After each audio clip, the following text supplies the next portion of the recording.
Anunnaki bloodlines traced to modern families of Europe.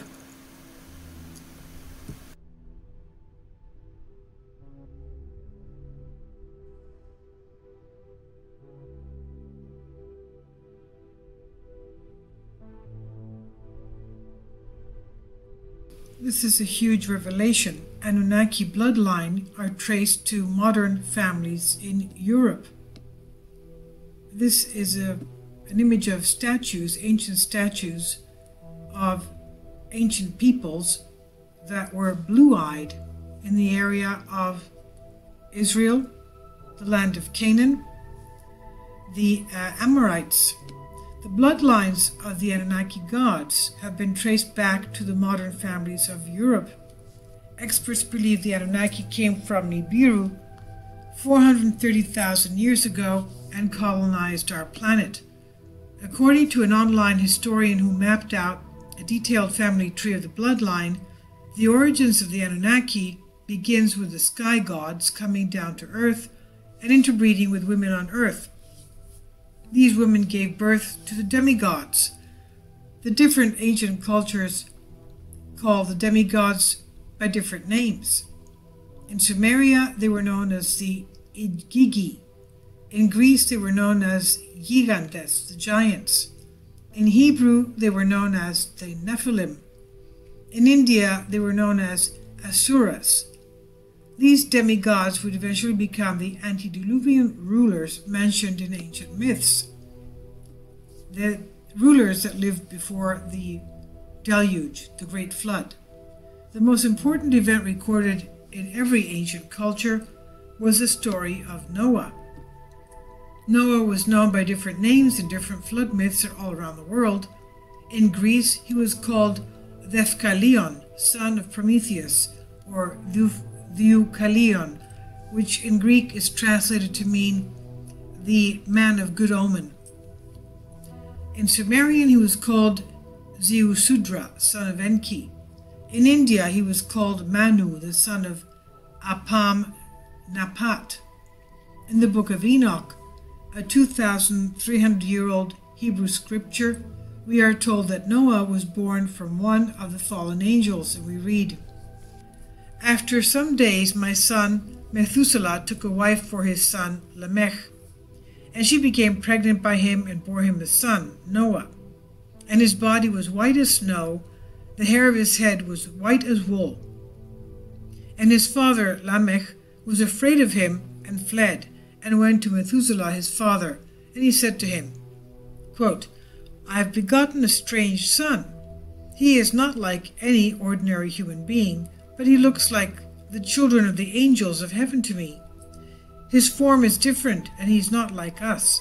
It does not seem to me that he is of me, but of angels.'" End quote. This is from the book of Enoch, 300 BC. Noah's father Lamech was afraid of him because he did not look like an ordinary human, but instead looked like, quote, "the children of the angels," end quote. Noah was thus a giant, Nephilim. It was this information that caused everything to fall into place. After the flood, Noah had 3 sons, Ham, Shem, and Japheth. The Bible provides an extended family tree of each of Noah's sons who received different portions of the world.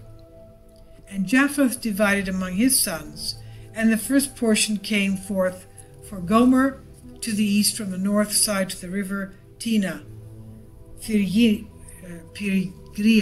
and in the north there came forth Magog, all the inner portions of the north until it reached the sea of Mahet, Anatolia. And for Madai came forth as his portion that he should possess from the west of his 2 brothers to the islands and to the coast of the islands, Media. And for Javan, Javan is of course the word for Greece. That's what in Turkey they call Greeks Javan. And from what I understand, also the Hebrews still call Greece Javan. And for Javan came forth the 4th portion, every island, and the islands which are towards the border of Lud, Greece. And for Tiras, 4 great islands in the midst of the sea, which reached to the portion of Ham, that is, the Aegean seas, the Aegean islands. And Ham divided among his sons, and the first portion came forth from Cush towards the east, and to the west of him for Mizraim, and to the west of him for Put, and to the west of him, and to the west thereof, on the sea Levant, for Canaan. And Ham and his sons went into the land which he was to occupy, which he acquired as his portion in the land of the south.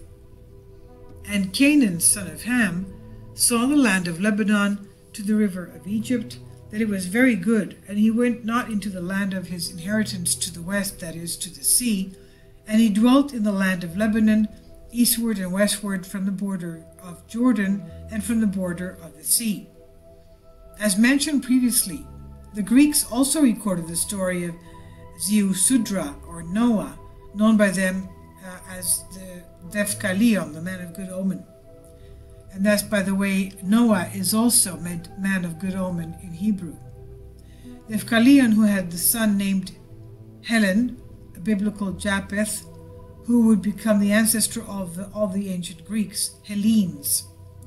The ancient Greek author Hesiod gives us the complete story on the descendants of Noah's son Japheth, written down on an ancient Greek papyrus called the Catalogue of Women around 700 BC, which talks about how the gods like Zeus and Poseidon continually married with Dephkalion's offspring up until the Trojan War, and how their descendants became the heroes mentioned in the Greek legends. After the Trojan War, the Greek heroes dispersed on their own journeys, some pillaging cities on the coast of Lydia and the Levant, where they became known as the Philistines by the locals, or the Sea Peoples by the Egyptians. In Homer's Odyssey, the Greek hero Odysseus, Ulysses that is, tells how he and his men sailed to Egypt, where they got ambushed and slaughtered by the Egyptian king Ramesses III in 1180 BC. Quote, I conceived the idea of making a descent on Egypt, so I fitted out a fine fleet and manned it, and had 9 ships, and the people flocked to fill them.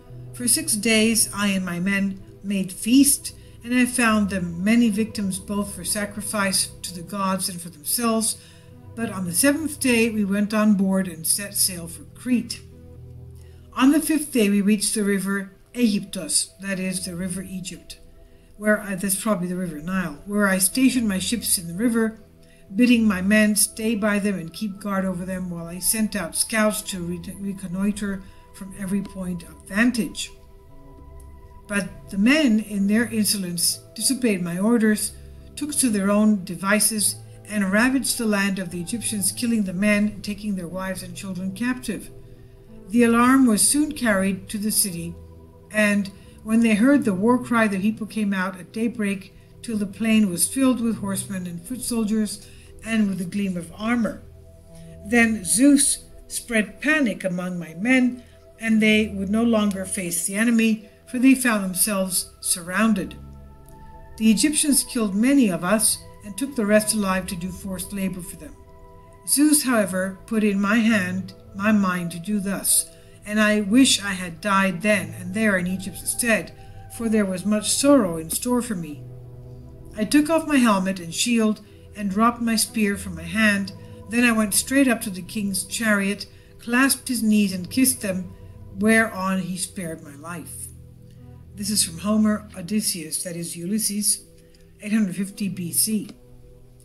A letter from King Ramesses tells his account of the same event. The foreign countries conspired in their islands. No land could resist their arms, from Hatti, Kode, Karashemish, Arzawa, and Alashiya, on being cut off at that time. A camp was set up in Amuru in Canaan.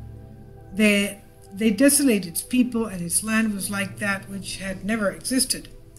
They were coming forward towards Egypt, while the flame was prepared for them. They laid their hands upon the lands as far as the circuits of the earth. Their hearts were confident and trusting, as they said, Our plans will succeed. Those who reach my boundary, their seed is not. Their heart and souls are finished forever and ever. After raiding the Middle East, and Greek heroes sailed westward, the Greek heroes sailed westward to Italy, where they became the ancestors of the Tyrseni or the Etruscans in Italy. In other words, the Greeks were the ones that colonized Italy and started the Roman Empire. By using the Phoenician trade routes, the Greek heroes sailed to Carthage and eventually stopped at the Phoenician port city Gades in Spain. Ancient Greek authors also mentioned the Fortunate Islands, a place where all the Greek heroes' gods lived, which was located somewhere in the Atlantic Ocean.